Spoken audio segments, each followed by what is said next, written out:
Ευλογημένη η βασιλεία του Πατρός και του Υιού και του Αγίου Πνεύματος νικαιαή και εις τους αιώνας των αιώνων.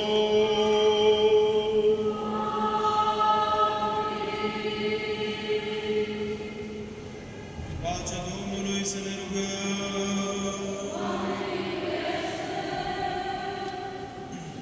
Pentru pacea de sus și pentru mântuirea sufletelor noastre, Domnului să ne rugăm.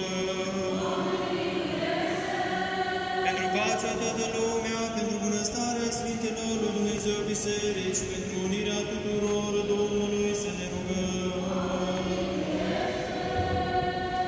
Pentru Sfântă Biserica aceasta și pentru cei ce cu credință, cu evlavie și cu frică de Dumnezeu intră în ea, Domnului să ne rugăm.